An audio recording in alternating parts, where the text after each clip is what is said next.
Just a short little podcast video to outline some of the things that I found on Friday at a conference, partly for me, but also partly for other people to hear my thoughts on the matter.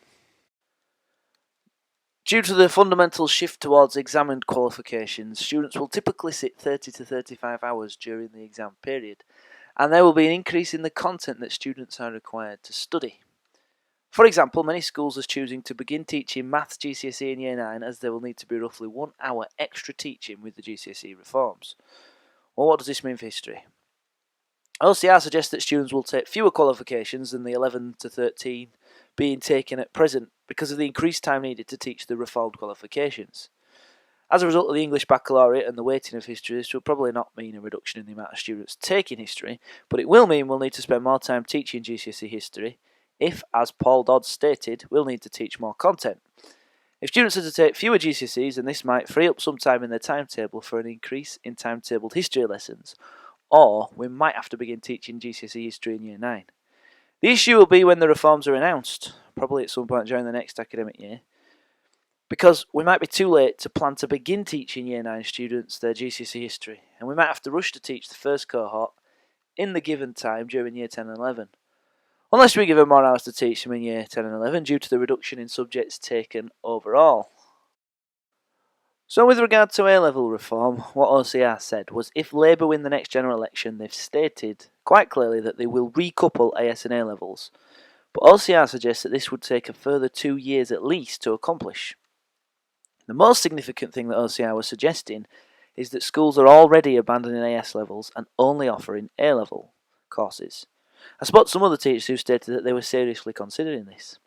Paul Dodd suggested that the trend away from AS will increase, especially in light of the fact that UCAS have already reduced the value of AS levels from 50 points to 40 points. He said, and I quote, "There is a very real likelihood that AS levels will die out." Therefore, with post-16 history firmly in mind, there appear to be 3 choices. 1.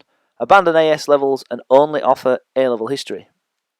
I've got no objections to this, nor really any great desire to do it. I certainly won't want to take this decision before the election, and as the elections are due next May, it would mean a very quick decision. But I don't think it would take much planning to do anyway. We'd have to teach the same topics, whether we kept AS or just taught A-level. The second thing OCR suggested as, and this is their words, a sensible option, was to teach students history until Christmas and then make a decision about whether to enter students for a 2-year AS level or a 2-year A level. I don't think it is a very sensible option because it would basically mean telling students you're not good enough to do an A level, you're going to do an AS level, and obviously it would have a lot of implications about who teaches what and where.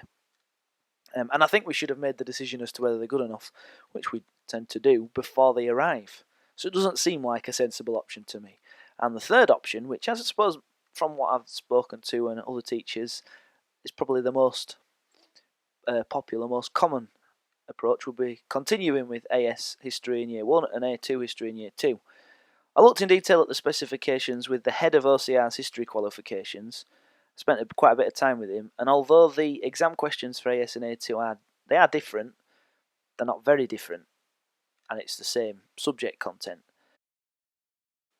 We could continue on this path, but the most crucial point I want to make is in regards to the fact that students will sit 3.5 more hours worth of exams at the end of A2 than they do at present, and will need to be taught 3 topics to pass those extra 3.5 hours, or 5 in total, rather than just the 1 topic which they're asked to do now. For this reason, I would strongly endorse a change so that instead of completing 5 hours of AS history and 5 hours of A2 history, students are taught 4 hours AS level and 6 hours at A2. This might also help headline figures because A2 is far more important than AS, according to what OCR say. Of course, if this were to happen across subjects, it wouldn't meet student-teacher contact time, and it could be that this gap is filled with EPQ, which OCR were talking quite a bit about and saying how it's going to increase in popularity and importance, certainly from the view of higher education.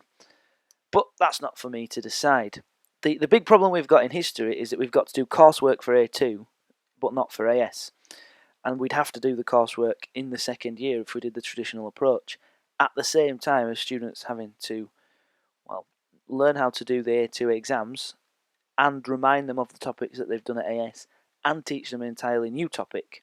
Whereas at present, in that second year, we do coursework and teach them just the one topic. So it's going to be a bit of a challenge, which is why I think the 4 hours, 6 hours approach would be best, but I realise that there are a lot of impracticalities potentially with doing that.